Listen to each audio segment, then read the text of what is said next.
મારું નામ વિશાલભાઈ છે। અમે અહીંયા સાંજ સમાચારમાં એક અમારી અરજીને લઈને આવ્યા છીએ।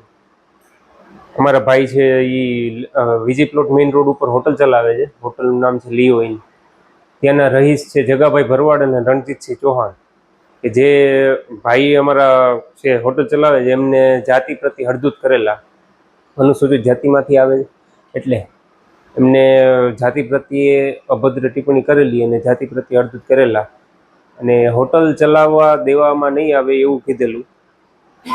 એ ડિવિઝન પોલીસ સ્ટેશનની અંદર આ બાબતની અમે જાણ 29 તારીખે ફરિયાદ અમે આપેલી, પણ સાહેબે એવું કીધેલું કે અમે તપાસ કરશું, તપાસ કરીને કે અમને યોગ્ય લાગશે તો અમે આમાં ગુનો દાખલ કરશું। એના અનુસંધાનમાં અમે ગત તારીખ 3 બીજી અરજી કરેલી કે જે કમિશનર સાહેબને આપેલી, ઉપર ગૃહમાં મોકલેલી, અને ગત 2 તારીખે જગાભાઈ ભરવાડ, રણજીતસિંહ ચૌહાણ આ લોકો ખોટી રજૂઆતો કરેલી હોટલને બદનામ કરવા બાબતે, જેના થકી અમારા ધંધાને ઘણું બધું નુકસાન થાય। આર્થિક નુકસાન તો અમે સહન કરીએ જ છીએ। અત્યારે ભાડેથી હોટલ હલાવી છે, મહિને જે કંઈ ભાડું હોય એ ચૂકવવાનું રહેતું હોય।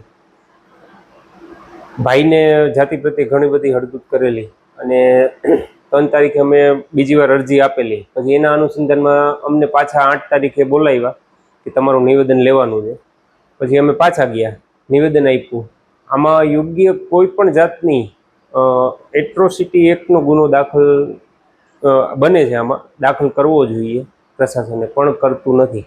આ બધું ભાજપના કોર્પોરેટર શ્રી દેવાંગભાઈ માકડ, જે વિસ્તાર વોર્ડ નંબર 7માં છે, આ બધું એના કહેવાથી થાય છે। દેવાંગભાઈ માકડ એ ડિવિઝન પોલીસ સ્ટેશનના પીઆઈ જાણે હોય ખુદ, એવી રીતે પીઆઈ સાહેબને કીધેલું કે આ લોકોની કોઈ ફરિયાદ દાખલ કરવી નહીં।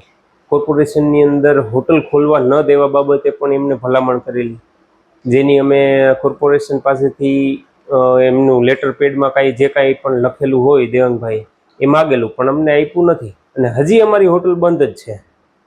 અમારો એક અત્યારે આશય એ છે કે ભાઈની જે કંઈ છે ફરિયાદ એ દાખલ કરવામાં આવે અને સામેવાળા પક્ષને જે કંઈ ગુનેગારો છે એમને તાત્કાલિક ધોરણે કાયદેસરની કાર્યવાહી થાય।